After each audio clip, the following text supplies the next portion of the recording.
Let's talk for a minute about fearful, avoidant women dating anxious men, because I just had a couple coaching calls where this was the exact dynamic, and I swear to God, both these men were dating carbon copies of the same woman in a lot of ways. As a fearful, avoidant woman myself, I can relate to a lot of the things that these women do in these relationships. Signs of fearful, avoidant attachment styles. Some may notice that their learned beliefs, feelings about themselves, and patterns of engaging in relationships are carried over from their childhood into their adult lives. Adults with a fearful, avoidant attachment style often display a push-pull dynamic in their romantic relationships that may include intense emotions, a need for control, and patterns of behavioral instability. These patterns typically surface when a person's attachment system has been activated, triggered, and fears of abandonment or engulfment take center stage. One of the main things that I noticed in these calls was that the fearful, avoidant woman would, of course, there was a lot of push-pull, there was, classic avoidant behavior, right? But one of the most common things I noticed was that this woman would create problems where there weren't any.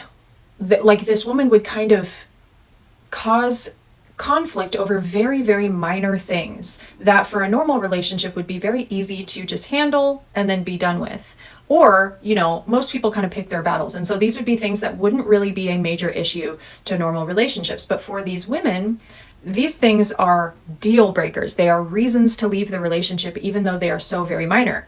And another thing I also noticed is there was a dysfunctional way of this woman trying to assert that need. So she would, rather than just coming out and saying it, she would sulk, or she would have a bad mood, and she would kind of bring everybody else down around her and cause this situation where the man would then be kind of pulled into this bad mood and would kind of have to continually ask her, what's wrong, what's wrong, what's wrong, what's wrong, and she's not telling him. Finally, she tells him, they get into a fight. This is a huge deal breaker to her.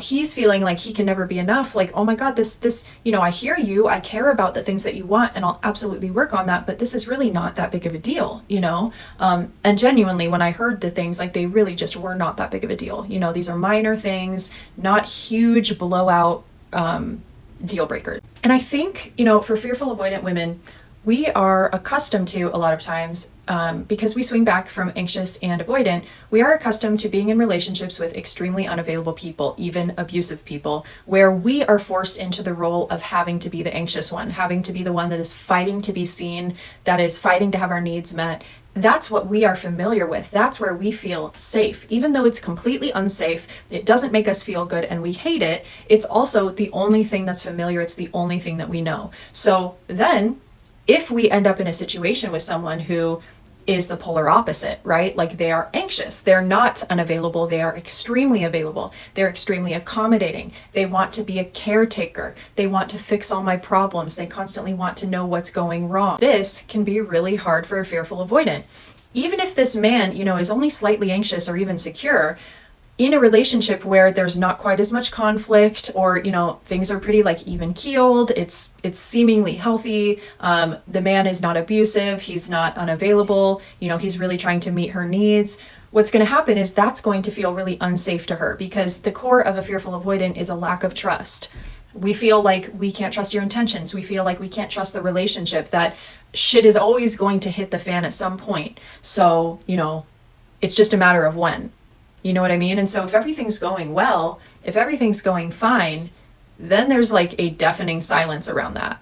Ooh, that's not good, because now something's about to happen. So I feel like fearful avoidance will sometimes cause a conflict just so that there is one, and then we'll use that as a reason to exit the relationship, especially if they are feeling particularly activated.